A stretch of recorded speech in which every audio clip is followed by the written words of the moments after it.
ശരിക്കും പറഞ്ഞാൽ നിങ്ങൾ ഈ 12 വർഷമായിട്ടുള്ള കടുംപിടുത്തം ഒറ്റ കാരണം കൊണ്ടാണ് നിങ്ങൾ ഇങ്ങനെ അവിടെ എനിക്ക് യാതൊരു കടുംപിടുത്തമില്ല. പക്ഷെ ഞാൻ അല്ല വിവാഹം കഴിച്ചത് ഒരു ആണ് വിവാഹം കഴിക്കുന്നത് ഭാര്യ ആ പുരുഷന്റെ കൂടെ ജീവിക്കാൻ വേണ്ടിട്ടല്ലേ.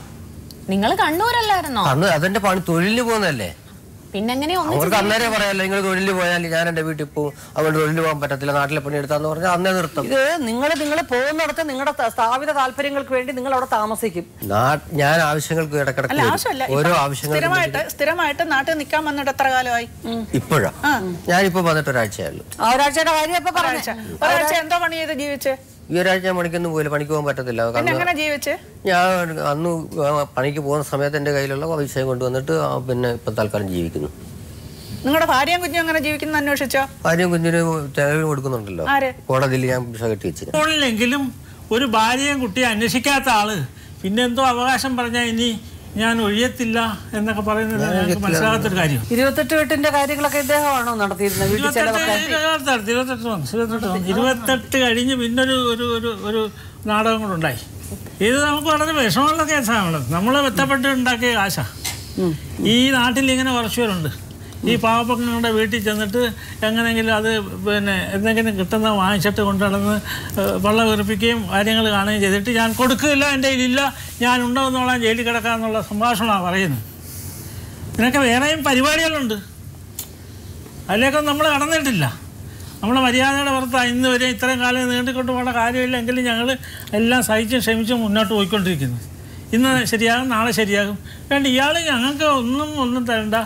ഈ കുഞ്ഞിന് വേണ്ടി എന്തോ അവർ കോടതിയിൽ നിന്ന് വിധിയുണ്ട്, ഇച്ചിരി ഭൂമിയുണ്ട്, അതിൻ്റെ കടവും തീർത്ത് ഇനി തന്നേച്ചങ്ങ് പിരിഞ്ഞേച്ചാൽ മതി. കൊണ്ടാച്ച നമ്മൾ എളുപ്പമാ അത് കൂട്ടി യോജിപ്പിക്കാൻ പറ്റത്തില്ല, അതുകൊണ്ട് സുജ അഡ്ജസ്റ്റ് ചെയ്ത് പോകണം എന്നൊക്കെ നമ്മൾ ഉപദേശ രൂപേണ പറഞ്ഞിട്ടുണ്ട്. ഒരിക്കലും ആ ഭവനത്തിൽ പോയി ഒരു അപ്പച്ചിയുടെ വീടാണ്, ശ്യാമിൻ്റെ അപ്പച്ചിയുടെ വീട് എന്ന് പറയുമ്പോൾ ശ്യാമിന് എഴുതി കൊടുത്തിരിക്കുന്നത്. ശ്യാമുമായിട്ട് ഞാൻ സംസാരിച്ചപ്പോൾ ശ്യാമ് പറയുന്നതിൻ്റെ അതിനൊരു അതിലെയും ഒരു ഇത് നമ്മൾ ഉൾക്കൊള്ളണം. കാരണം ശ്യാമിന് എഴുതി കൊടുത്ത സ്ഥിതിക്ക് ശ്യാമാണ് ആ അപ്പച്ചിയുടെ ഒരു ബാധ്യതക്കാരി എന്ന് പറയുന്നത്. അപ്പച്ചിയെ നോക്കേണ്ട ഒരു കടമ ശ്യാമിലുള്ളതാണ്. അപ്പോൾ ശ്യാമിനോടൊപ്പം ചെന്ന് ഭാര്യയും കുട്ടിയും സംരക്ഷിക്കാം. പക്ഷെ അതിനിപ്പുറം എന്ന് പറയുമ്പം ഈ 11 വർഷക്കാലം അച്ഛൻ്റെ വികാരമാണ് അച്ഛൻ പറഞ്ഞത്. അവിടെയോ ഇവിടെയോ എന്നുള്ളതല്ല, ഒരു സത്യമാണ്. ഒരു ഭാര്യ എന്ന് പറയുമ്പോൾ 12 വർഷത്തിന് മുമ്പ് സുജയ്ക്ക് എന്ത് പ്രായമുണ്ട്? നോട്ടീസും വന്ന് നടപടിയാണ്ടായിരിക്കുക. നമ്മൾ കൊടുത്തതെല്ലാം വീണ്ടും ഒരു നോട്ടം കിട്ടുമല്ലോ. സെപ്പറേറ്റ് ചെയ്യുന്ന അടുത്ത് തന്നെ ഞങ്ങൾ താമസിക്കുന്ന പറ്റത്തന്നെ ചെറിയ വീട് വെച്ചിട്ട് താമസിക്കുക. അതന്നെ അവിടെ പോയി ഞങ്ങൾക്ക് താമസിച്ചൂടെ? എനിക്ക് ഇവരോട് പോയി ഇങ്ങനെ കള്ളം പറയുന്നവരുടെ കൂടെ പോയി താമസിക്കാൻ പേടിയാണ്. ഞാൻ പറഞ്ഞില്ല, അതിപ്പോ ഈ എന്റെ സ്ഥലത്തിന്റെ അറ്റാച്ച്മെന്റ് പിൻവലിച്ചു കഴിഞ്ഞാൽ ആ സ്ഥലം വെച്ചിട്ട് ഞാൻ ആ പൈസ അടയ്ക്കും. അതെനിക്കറിയില്ല. എന്നാ അവിടെ കിടക്കട്ടെ, അത് കിടക്കട്ടെ. പിന്നെ ഞാനെന്താ ചെയ്യാ, എന്റെ വേറെ സ്ഥാപന വസ്തുക്കളൊന്നും വേറെ ഇല്ല. അപ്പൊ പിന്നെ ഈ സ്ഥലം വിട്ടിട്ട് പൈസ കൊടുക്കാനേ പറ്റും. ആ വസ്തു ഈട് വെച്ച് പൈസ ആരാ എടുത്തത്? രണ്ടുപേരും കൂടെ എടുത്താ. രണ്ടുപേരുടെയും കൂടെ പേരിലാണ് പൈസ എടുത്തിട്ട് പൈസ അങ്ങ് കൊണ്ടുപോയില്ല. പൈസ അവിടെ സ്ഥലം ദേഹണിക്കുക ചെയ്ത് ആ സ്ഥലം വൃത്തിയാക്കി. അതായത് ഒരിക്കലല്ല. 12 വർഷമായിട്ട് ഒരു കോയിൻ ഫോൺ പോലും വേറെ ഇല്ലാത്ത അവനെ പിന്നെ നമ്മൾ എന്തുകൊണ്ട് സ്നേഹിക്കുന്നത്? മുതലൊന്നും അല്ല,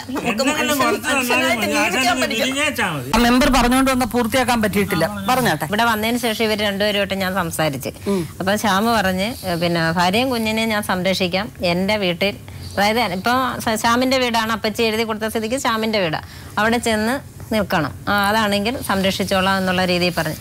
ആ അഭിപ്രായം സുജയായിട്ട് പുറത്ത് നിന്ന് തന്നെ സംസാരിച്ചപ്പോൾ സുജ പറഞ്ഞു ഒരിക്കലും ഇല്ല, ആദ്യകാലത്ത് ഇങ്ങനെ ഒരു വിഷയം ഉണ്ടായി, അവിടെ താമസിച്ച് തിരിച്ച് വീട്ടിൽ വന്നിട്ട് അവിടെ ചെന്ന് നിന്നപ്പോൾ ഉണ്ടായ അനുഭവങ്ങൾ വെച്ച് ഞാൻ ഒരിക്കലും പോകത്തില്ല. ഇപ്പോഴും ശ്യാമിനെ ഉപേക്ഷിക്കാൻ, മനസ്സോടെ ഉപേക്ഷിക്കാൻ ഇപ്പോഴും താല്പര്യമില്ല. ഞാൻ താമസിക്കുന്നിടത്ത് വന്നാൽ പൂർണ്ണ മനസ്സോടെ സ്വീകരിക്കും.